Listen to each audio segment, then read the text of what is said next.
Good morning, students. Today we are going to study about the spinal cord physiology or the physiology of the spinal cord. So, the spinal cord, along with the brain, is very important for maintaining and integrating the homeostasis of the body and the physiological function. So, the spinal cord works in two principal functions in maintaining the homeostasis. So, what are they? They function through there is the propagation of nerve impulses and also the integration of information. So, these are the two important functions of the spinal cord. So, what are they? The nerve impulse propagation and integration of information. What is the role of the white matter and the gray matter? So the white matter tracks, that is you can call as the highways of the spinal cord. Okay, the white matter tracks in the spinal cord are acting like highways for nerve impulse propagation. Okay, that is the propagation of the sensory and the motor neurons. So the gray matter of the spinal cord, they receive and integrate the incoming and outgoing information through the interneurons. So these are the two important tracks: white matter, which is the tract which are acting as highways for nerve impulse propagation, and the gray matter of the spinal cord receives and integrates the incoming and outgoing information through the interneurons. They make connection with the sensory and the motor neurons. The sensory input travels along the tract towards the brain, that is the ascending tract, and the motor neurons or motor output travel from the brain along these tracts towards the skeletal muscle and other effector tissues, that is the descending tract. So these are the two important tracts. Sensory input works through the ascending tract and motor output works through the descending tract. So, as the name implies, you can see the spinal cord promotes homeostasis by conducting nerve impulses along these tracts, that is, the sensory and the motor tracts. The name of the tract will indicate the position in the white matter and where it begins and where it ends. So, this is how you can understand from the name of the spinal cord, that is the tract. For example, the anterior corticospinal tract. So, what is the anterior corticospinal tract? From the name itself, you can understand that it is located in the anterior white column. It begins in the cerebral cortex of the brain and ends in the spinal cord. So, what does it do? The anterior corticospinal tract conveys information, that is the nerve impulse, from the brain towards the spinal cord, and it is called as the motor descending tract.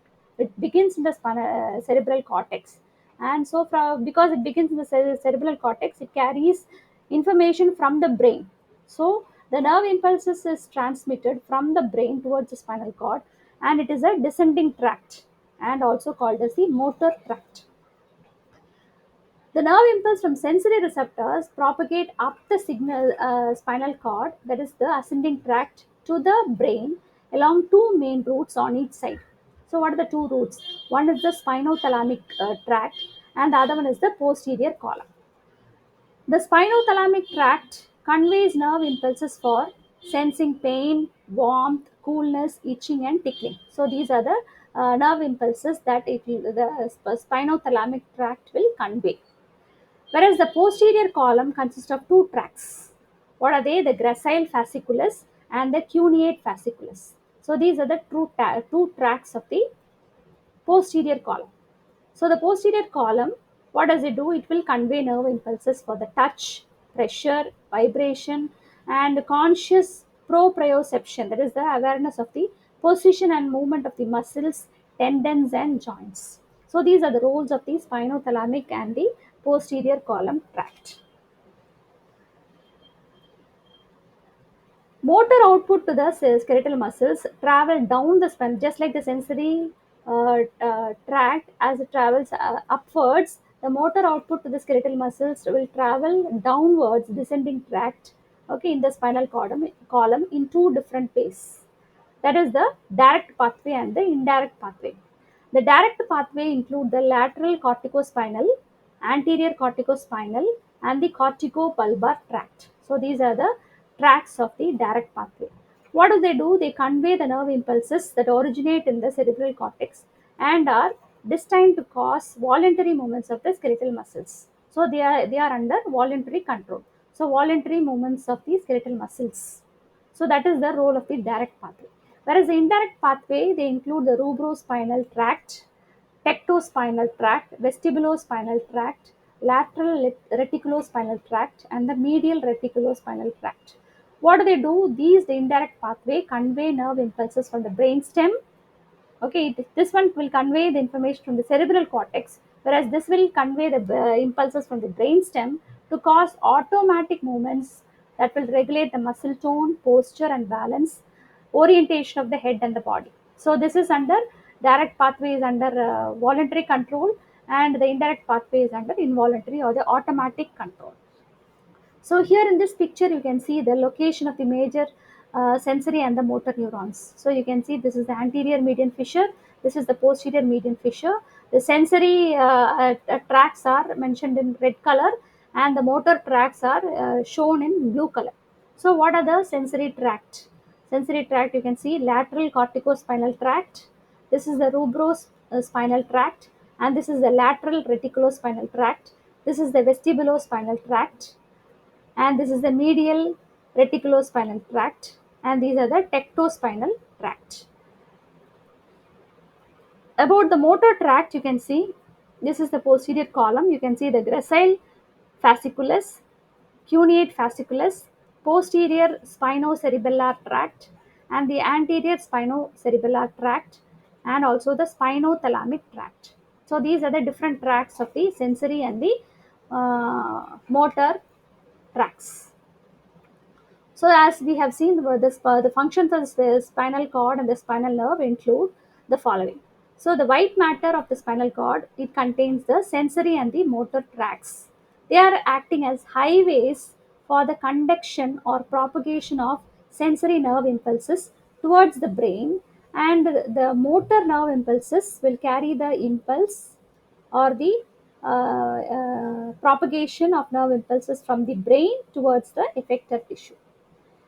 Apart from that, the spinal cord gray matter, it is a site for integration. So the gray matter is a site for integration or summing up of the reaction, that is the excitatory postsynaptic potentials or the inhibitory postsynaptic, whether it is excitatory or inhibitory postsynaptic potential. Here the interneurons play a very important role in the integration, okay, or the communication between the sensory neuron and the motor neuron. Spinal nerves and the nerves that branch from them connect the central nervous system to the sensory receptors, muscles, and glands in all parts of the body. So the spinal nerves acts as an integrating pathway from the brain to the other parts of the body. So these are the different functions of the spinal cord and the spinal nerves. Now let us see about the reflexes and reflex arc. So what are reflexes and what is a reflex arc? So a reflex is an automatic action. Okay, when you happen to touch a hot object or a pin, a pin is being pricked onto your hand or leg, what will happen? The immediate withdrawal, okay, the fast action, that is called as a reflex action, and they are caused by reflex arcs present in the spinal cord. So the spinal cord will promote homeostasis by serving as an integrating center for some reflexes. So this is the second way by which the spinal cord promotes homeostasis. So what is a reflex? A reflex is a fast, automatic, unplanned sequence of actions that occur in response to a particular stimulus. Okay. So as I told you, when you touch a hot object or a cold object, whatever it is, some reflexes are inborn. That is, pulling your hand away from the hot surface before you even feel that is hot. The other reflexes can be learned or acquired. For example, driving skills. So when you happen to apply brakes, okay, when a person crosses the road suddenly, okay, or the driving skill when you want to turn right or to left or applying brakes. So these can be acquired. These are reflexes that can be learned or acquired. So reflexes, there are different kinds of reflexes called as the spinal reflex, cranial reflex, somatic reflex, and the autonomic reflexes. So what is a spinal reflex? When integration takes place in the spinal cord gray matter, the reflex is a spinal reflex. An example is that is the knee jerk or the patellar reflex. Okay, knee jerk or a patellar reflex. When you tap on the knees or the elbows, there is a reflex action, okay, causing a shock like movement, that is called as a reflex arc, okay, or it is a spinal reflex.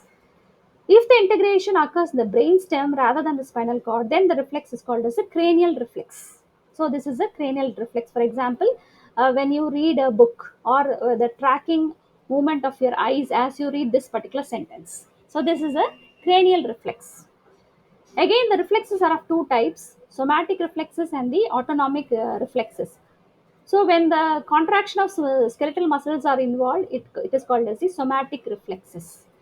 Okay, but when the reflex, the responses are of the smooth muscles, cardiac muscles, and glands are involved, it is called as the autonomic or the visceral reflexes.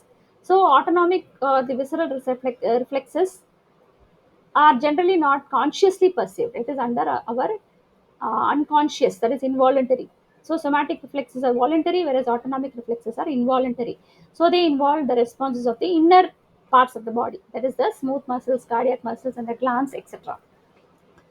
So these are different components of a reflex arc. So you can see from here the what are the different complexes of a reflex arc. You can see a sensory receptor.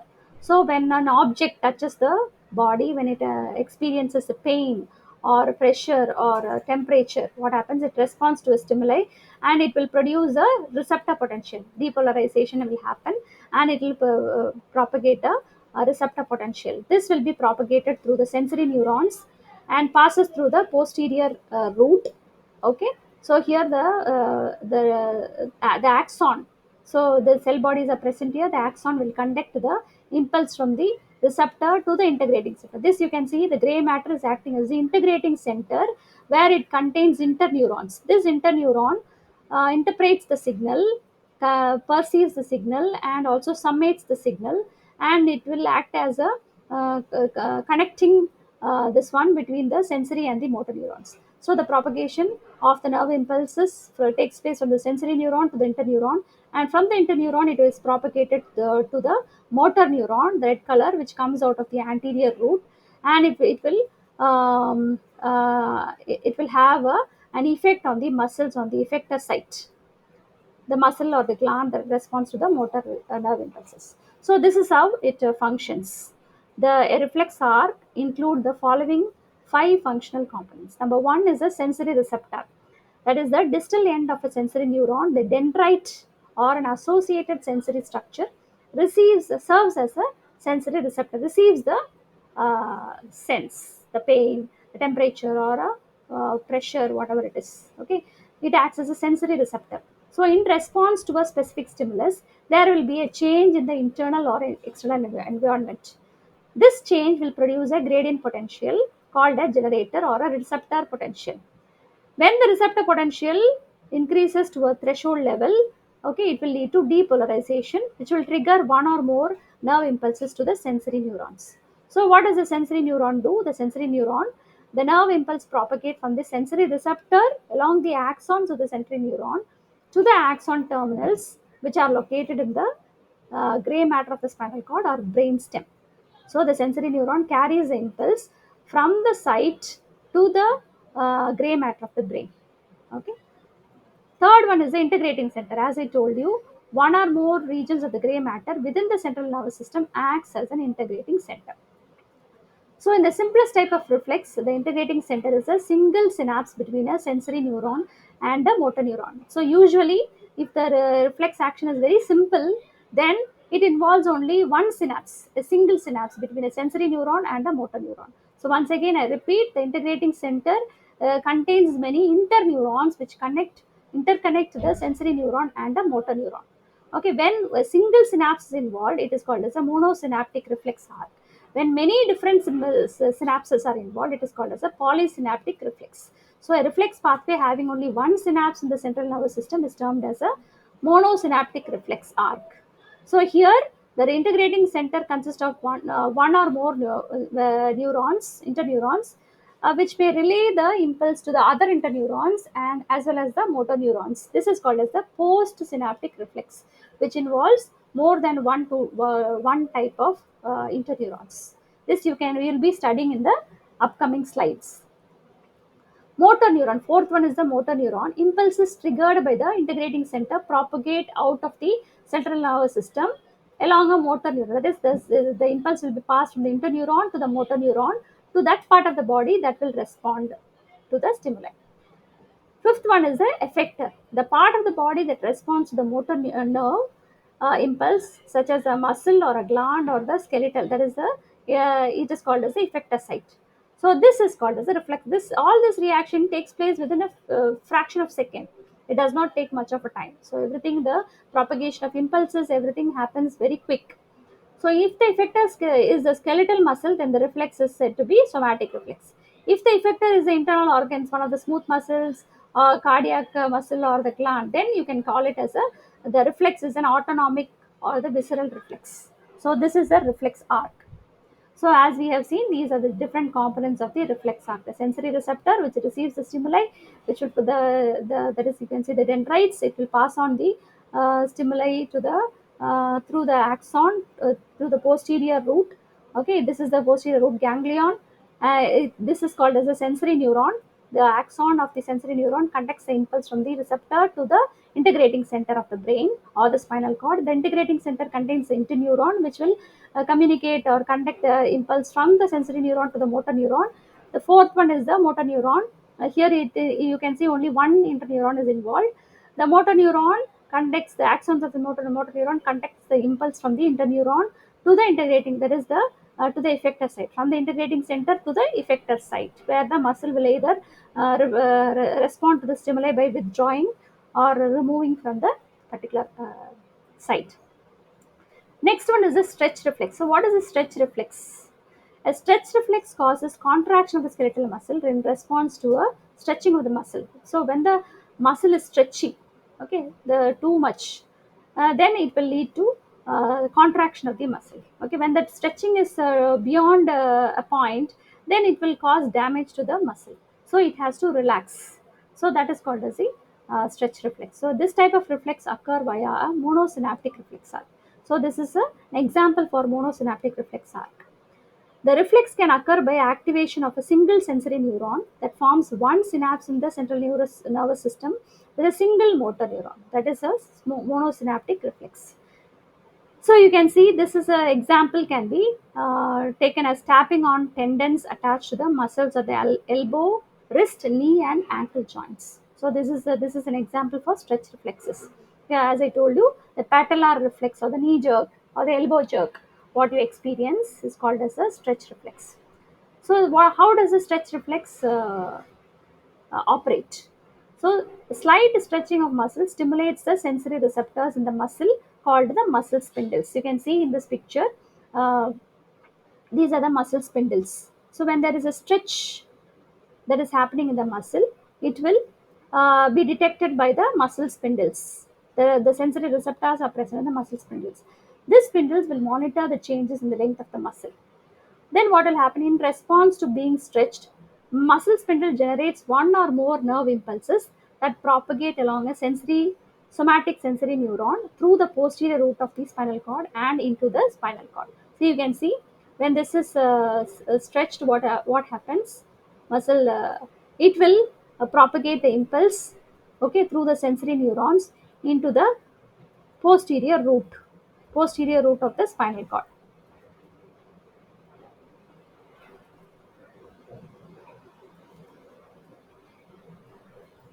So in the spinal cord, you have the integrating center.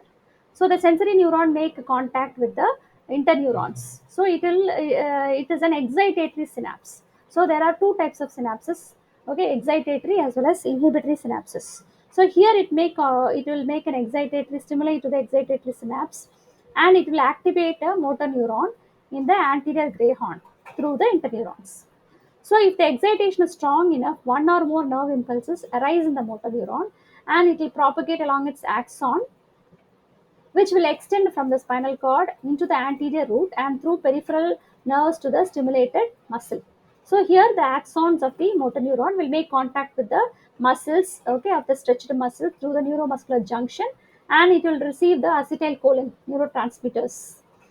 So the neurotransmitters, it will get attached to the receptors and it will trigger one or more muscle action potentials in the stretched muscle. So the muscle contracts. The muscle stretch is followed by muscle contraction, which relieves the stretching. So when the muscle is stretched is too much, okay, this integration, this stretch reflexes gets activated, and it finally results in the contraction of the muscles. So what happens? Let us recap.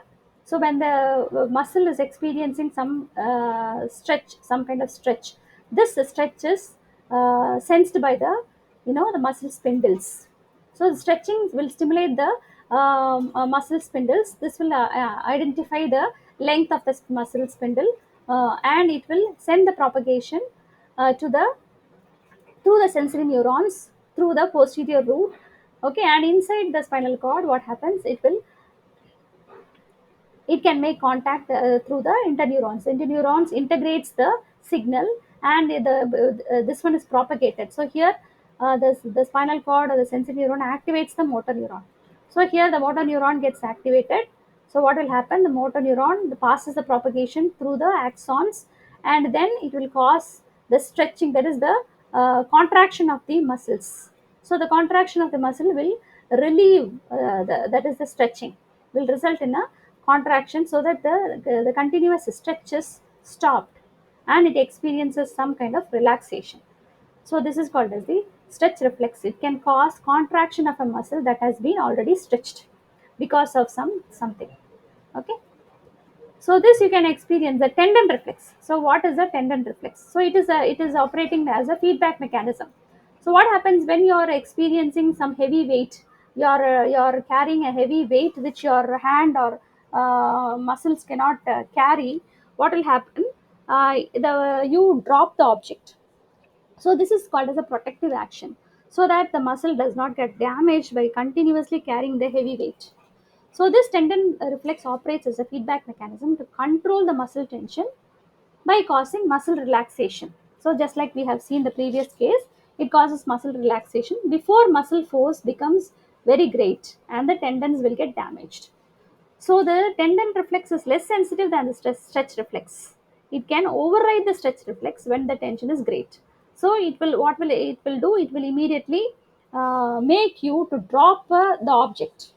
Okay, so this tendon reflex is ipsilateral, that is, it is one sided. Okay, ipsilateral. The other the term is called as the contralateral. Contralateral is on the opposite side, ipsilateral is on the same side. So the sensory receptors for this reflex are called as the tendon organs or the Golgi tendon. So this will lie within a tendon near its junction with a muscle. So just like the previous case, that is in contrast to the muscle spindles, which are sensitive to changes in the muscle length, tendons, so that is the muscle spindle, and these are the tendons. Tendon organs detect and respond to changes in the muscle tension.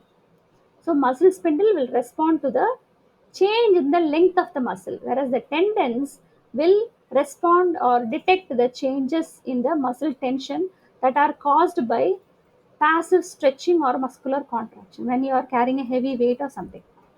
So this is the difference between the muscle spindle and the tendon. So muscle spindle will detect the change in the length of the muscle, whereas the tendon will detect the change in the tension of the muscles. So the tendon reflex operates as follows.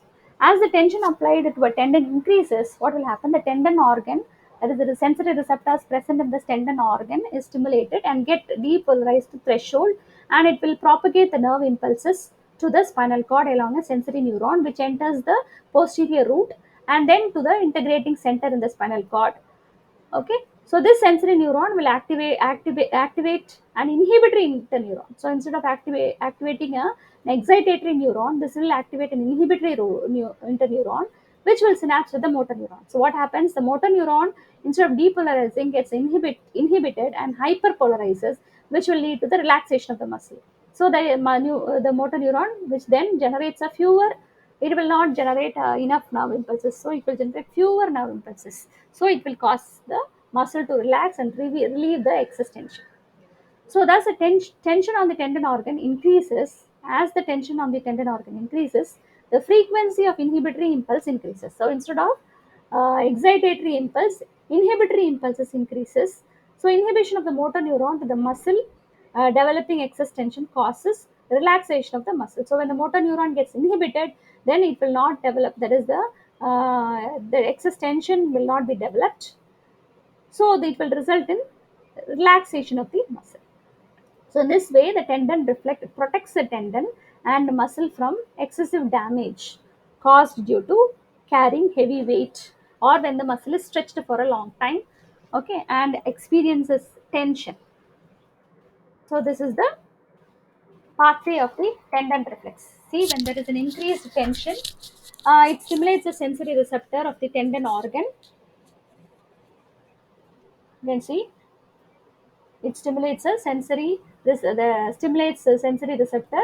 See, the impulse is carried through the sensory neuron of the posterior root into the integrating center, where it is the impulse is propagated by the interneurons. Okay, instead of selecting the excitatory pathway, the interneuron activates the inhibitory pathway. So it inhibits the motor neurons. The motor neurons does not propagate, and it will result in the relaxation of the muscle. Okay, so the antagonistic muscle contract, that is motor neurons. Okay, so this is the action of the tendon reflex. Next one we'll see about the flexor and crossed extensor reflexes. So far we have seen about the monosynaptic reflex. Now we will see about the postsynaptic reflex.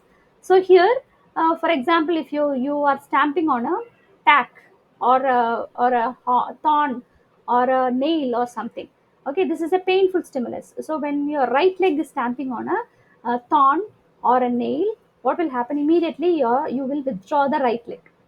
So this is called as the flexor or the withdrawal reflex. So when the right leg is withdrawn, what will happen? The left leg has to balance the weight of the whole body without falling. That is caused by the crossed extensor reflexes. So the flexor withdrawal reflex will help in the withdrawal of the right leg from the thorn or the nail, whereas the crossed extensor reflex will help in the balancing of the body by keeping the left foot firm on the ground. So we will see this one by one. So the flexor or the withdrawal reflex operates in the following manner. So when you step on a tack, it will stimulate tack or a needle or a nail. It will stimulate the dendrites, the sensory receptor of a pain sensitive neuron. So this pain sensitive neuron will generate the nerve impulse to the spinal cord through the sensory neurons, and in the integrating center, the sensory neuron activate interneurons that extend to several spinal cord segments. So it involves many number of interneurons, not one, many number of so the interneurons make contact or propagate the impulse to several segments of the spinal cord. The interneurons thus activate the motor neurons in these spinal cord segments, in different spinal cord segments adjacent to each other. So what will happen? The motor neuron will generate nerve impulse and it will be propagated through the axon tuft. So the main thing is many interneurons and many motor neurons are involved here in the polysynaptic reflex arc. The motor neuron will release the acetylcholine, and it will reach the neuromuscular junction, which will cause the flexor muscle, and that is the effector, the muscles of the thigh, to contract. So this will result in the withdrawal of the right leg. So this is a protective function, protective action, or reflex protective action, because of the contraction of the flexor muscle, which will move the limb away from the possible stepping of the right foot on the needle. So here you can see, so the right leg is stepping on the needle, okay, or a nail. So this will cause the sensory receptor, that is a pain sensitive sensory receptor, to get activated, and the sensory neurons are excited, and it is propagated through the posterior root, and it integrates with the interneurons of several adjacent segments of the spinal cord.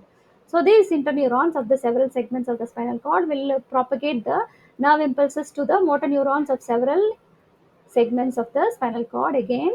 So many different motor neurons are activated, and it will result here in the contraction or the withdrawal of the leg from the thorn.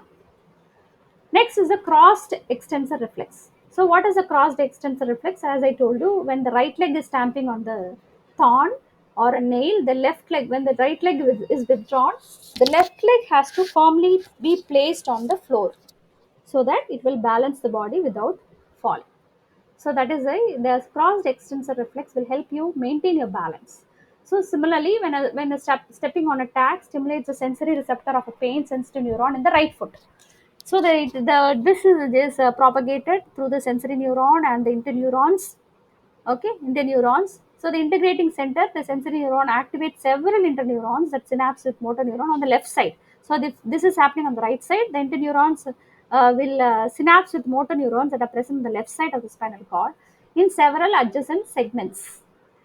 So the incoming pain signals cross to the opposite side through interneurons at that level, and the motor neurons at several levels will get activated. This will excite the motor neuron in several spinal cord segments that innervate the extensor muscle. The motor neuron in turn generate more nerve impulses which propagate towards the axon terminal. Again, the axon terminal, they will release acetylcholine, which will cause the extensor muscle of the unstimulated left limb to contract. So when it is contracting, it will extend the left leg. In this way, the weight can be placed on the foot that must now support the entire body. So when the right leg is experiencing some pain and it is withdrawing, the left leg will help in the balance by the crossed extensor reflex. So this you can see here, right leg experiencing pain, and it is received by the pain receptors, and propagation is passed through the sensory neurons to the posterior root, and the interneurons, they will pass the information, see, crossed reflex. They will integrate with the motor neurons on the other side, and these interneurons will activate the motor neurons of many adjacent segments of the spinal cord. So the motor neurons of many adjacent segments will be activated and propagated, and through the neurotransmitters it will contract the left leg. Okay, this is the extensor muscles of the left leg. So the left leg is placed firmly on the ground and balance is possible. So this is what we have seen in the physiology of the spinal cord. So let us recap. We have studied about the different tracts, the ascending and the descending tract. Okay, that is the sensory neuron and the motor neuron. And we have studied about the reflex arc. So different reflex arc, that is the cranial arc, spinal arc, somatic reflex, and the autonomic or the visceral reflexes. And we have studied about the different pathways of the motor output neurons and the sensory tracts. So the motor tracts include the the lateral corticospinal tract, the rubrospinal tract, lateral reticulospinal tract, vestibulospinal tract, medial reticulospinal tract, and the tectospinal tract. Whereas the sensory tract include the gracile fasciculus. It includes the posterior column and the spinothalamic tract. The spinothalamic tract, the posterior column include the gracile fasciculus, cuneate fasciculus, posterior spinocerebellar tract, anterior spinocerebellar tract, etc. Then we have studied about the reflex arc. What is a reflex arc? The importance of a single mono synaptic arc and a polysynaptic arc. Then we have studied about the stretch reflex, tendon reflex, and about the withdrawal or the flexor reflex and the crossed reflex. So these are the different things we have seen today. Hope you understood. Thank you.